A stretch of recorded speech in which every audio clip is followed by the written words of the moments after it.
So today we are going to be looking at how to set up hot cues or just cue points in songs. So a lot of the songs that we dance to in West Coast Swing, or not a lot, but some of them have very long intros that we don't necessarily want to dance to for whatever reason. Either the intro just goes on for too long, or we want the beat to kick in a little bit faster, especially in a social dance or competition scenario. So there are two songs that I'll kind of show you. The first is we can see that a cue point has been set. If you see this little red band on our audio deck. So in this case, this is Aliens Need Love 2. It has a really long intro, so I do want to make sure that I have that cue point that starts the song at about a minute in, because otherwise that is a very long intro to play. And you can see here when that cue point has been set, then we have this particular number highlighted in our hot cue pad. So if I click on that number 1, then that's going to automatically start at that cue point. Okay, so let me go ahead and show you how to set that up. And I'm going to do this with the song Lost in Japan, because this is a really well-known song. It also has a intro, which is fine. But I wouldn't choose to play it on a social dance floor, because it's probably, especially in the middle of active social dance, it's going to kill the energy a little bit. So first thing you want to make sure is that you have your pad set on hot cues. So notice if I come onto the menu, I have actually multiple different options for pads.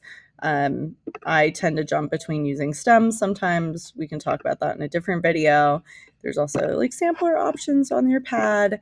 But for this, for setting our cue points, we want to make sure that we are on the hot cue pad.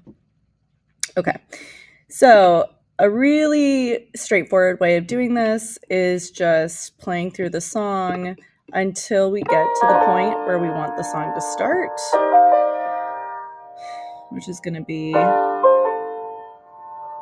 probably right in there, and you'll notice like the beat starts kicking in after this point. So if I wanted to just like kind of roughly set the beat, and I might play around with it a little bit more, I would just click on the number that I want for that hot cue, and now that hot cue is set. And now, no matter where I am in the song, if I click that number for my hot cue, it's always going to start at that point. Okay, so that is something to note, is that like if I hit play, like if I'm at the beginning of the song and I hit play, then it's going to start wherever the beginning of that song is, or wherever the cursor currently is. But if I wanted to specifically start at that hot cue, then I need to make sure to click on the button that corresponds with that hot cue. Okay. Now, I can be a little bit tighter with my editing if I want. So notice that there is this circular icon right next to the hot cue menu option. So if I click on that and then click on the edit cues and POIs option, then I can see my sound waves a little bit larger.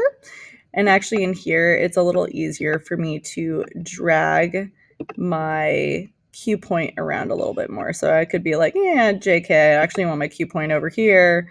I can see the sound waves a little bit better. So maybe I'm like, oh, okay, I actually want it in there. And then that'll help edit my cue point. I can also just choose to set my cue points in this particular place. So actually, let me go ahead and set this here.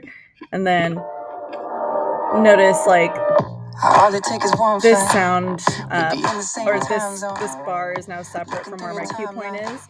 And so I can choose, for instance, to start or set a new cue point by just clicking on new in here. And then that would create cue point number 2. I don't want that one though, so I'm just going to go ahead and delete it. Yes, I would like to delete that one. And so now I'm all set. So again, so now essentially, if I hit that cue point button, I will be able to start exactly where I want to start in that song, instead of having to start all the way from the beginning and listen to a long intro that I may not want. Hopefully that was helpful.